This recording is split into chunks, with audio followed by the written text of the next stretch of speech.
This is my state, this is my team. You know what that means. This is for the black and blue that I bleed. This is for the chance to bring home that ring. But everybody gonna doubt this. So far there ain't been another way around it. We bring heat to the game each week. They just say we ain't got what it takes, we ain't bout it. Well, y'all can just keep saying that we ain't gon' make it, but at the end of the day, this'll be the Panthers nation. You know, this ain't a game to us major players at every angle that you can think of. That's why you With the 8th pick in the 2017 NFL Draft, the Carolina Panthers have selected Christian McCaffrey, running back.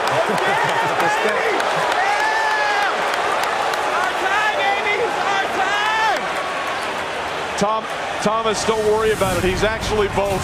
You take a look at McCaffrey's family. His grandfather, David, won a silver medal and was one time the world's fastest man. His mother, Lisa, was a soccer player. His father, Ed, is a wide receiver at Stanford where Lisa played soccer. His brothers are great athletes as well. Max is a member of the Packers practice squad. Dylan, an incoming freshman quarterback in Michigan. And Luke is a quarterback at Valor High School. Christian was a standout running back at Stanford for 3 seasons, where he set the FBS single season record for all-purpose yards. This kid can do it all. And remember what he did to get into this position. When he had his pro day at Stanford, he didn't take a single drill at running back. He knew that people saw he was a good running back.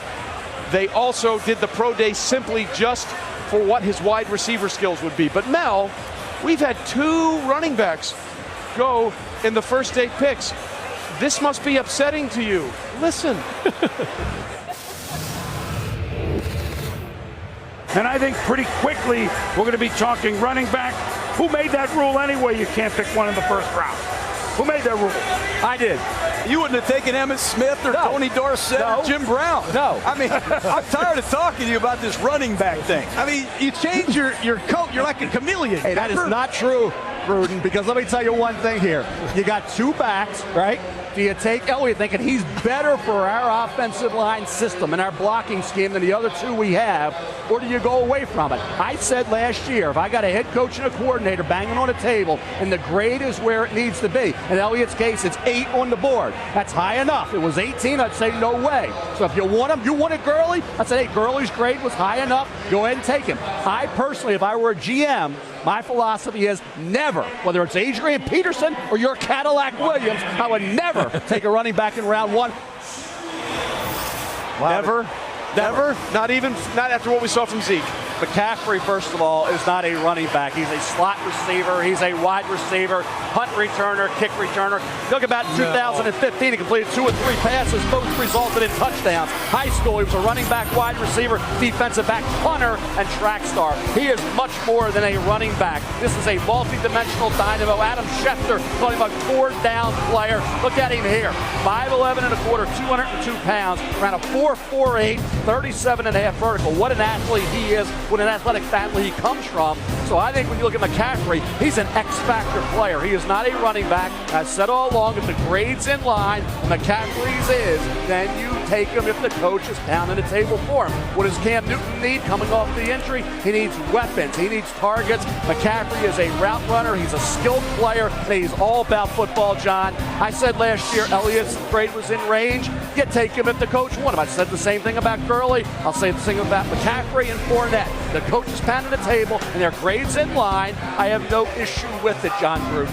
Let me tell you something, Kuiper. This is a running back that can do anything you want to do. Just enjoy the film of McCaffrey because he's going to be an outstanding Carolina Panther. But when you watch him, he's trained extremely well. He's running routes that they run in the NFL. This is a halfback choice.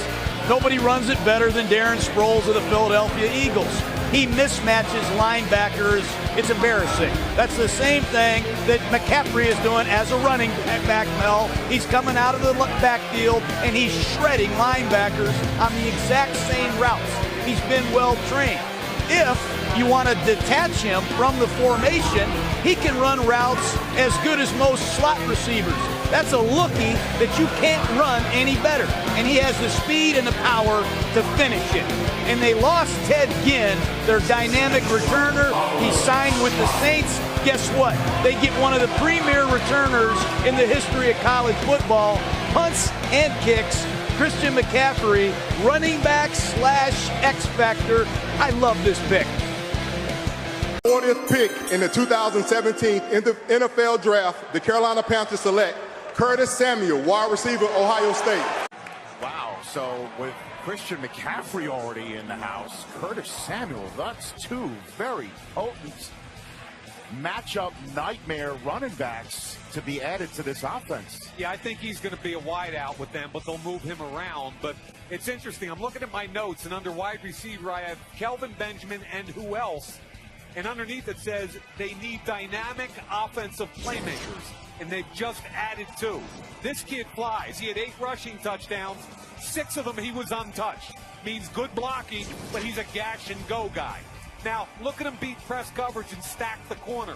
A little more polished wideout than I expected. He ran 4.31. You ain't catching him. Now watch him against the safety. This is just a mismatch. Stem him outside to widen him, and then come back to the middle of the field and run away from everybody. So I love what Dave Gettleman's doing right now. They've got this philosophy or feeling that they're big and plotting. They just got 2 of the most dynamic offensive playmakers in this draft to help Cam Newton. With the 64th pick in the 2017 NFL Draft, the Carolina Panthers select Taylor Moton, tackle, Western Michigan. Taylor Moton, a little over 6'5", 319 from Western Michigan. He played on the right side, and I think he's a right tackle or a guard. I loved his game against Illinois. He played against Dwayne Smoot and handled him. My comp is Brandon Brooks from the same conference who went in the 3rd round to Houston. With the 77th pick in the 2017 NFL Draft, the Carolina Panthers select Deshaun Hall, DN, Texas A&M. Can we point out, by the way, that Greg Olsen looks like he never ages? He's been in the league a long time. As for Deshaun Hall, I think people should remember, before Myles Garrett got there, they were talking about Deshaun Hall as if he was as good as Myles Garrett. And he was productive and played well opposite him. I really like his motor, and I think, Mel, when I've watched him, he's a guy that will continue to get better at the next level, and you know what you're getting in terms of the effort level. You know, I look at the pass rush. That was supposed to be his forte. He had 4 sacks against Arizona State 2 years ago, but then he kind of leveled off. I thought he actually played the run better than everybody thought he would, and everybody gave him credit for it. He was a decent run defender as a defensive end. He's 6'5 and a quarter, 266 pounds. He has a quick first step. When he's on, he can get the job done. I just didn't think his pass rush repertoire was what I thought it would be at this stage of his development as a veteran player. Go Panthers! With the 152nd pick in the 2017 NFL Draft, the Carolina Panthers select Corn Elder, defensive back, Miami. Woo! Go Panthers! Keep pounding! He was Corn Elder, one of the better names in the draft. Yeah, season 4 of Big Love, Corn Elder. There you go. Was there. He was the #1 corner on the board for me, still left available. Corn Elder's undersized, but this guy will get after you. Now, I really love his physicality, and this is one of the things you like about him. Bucky, there's so many teams that are running 11 now. You can put Corn Elder in the slot, and if you try to run at him, he's going to give you a good go. Like, he's going to stick his nose in there and play physically, and that's what teams want now because so many teams are running out of the 3 wide receiver personnel. So one of the reasons I like Elder is he's got the good ball skills, and he's got some good quick twitch, but he is not afraid to come up and lick you now. That was one thing that stood out when I watched him on tape. It popped that he was a willing and engaging tackler. Hits you face to face, does a great job of getting you down, doesn't miss many tackles on the perimeter. I also like the feistiness and competitiveness. When I looked at him, I compared him a lot to Malcolm Butler at the New England Patriots. Yeah. Feisty, competitive, junkyard dog, a guy that is going to go toe-to-toe with you. In this scheme that Carolina runs, really zone heavy, he should have an opportunity to be a really good player. With the 192nd pick of the 2017 NFL Draft, Carolina Panthers select Alex Arma, running back, West Virginia. Performance art from that young man. All right, Alex Arma, the senior out of West Georgia. So they call him a running back. We got him listed as a fullback right there. He's a defensive end. like a You know why fullback. there's all the confusion? Because he's a first-team all-conference defensive end and a second-team all-conference tight end. He is a two-way player. He's your kind of guy, Money. He's a two-way and he's a fullback. And he's a move fullback. Well, he's not the what do you call him, the broom? Push broom stash, Matt Suey. That's not who he is as a fullback, but he's the new version. The guy who can be a move guy. He's really an inline tight end who's going to have to learn to be more of a move tight end. But don't you love guys who play both ways, though? That's kind of cool. There's nothing wrong with that. The more you can do. I'm fine with it.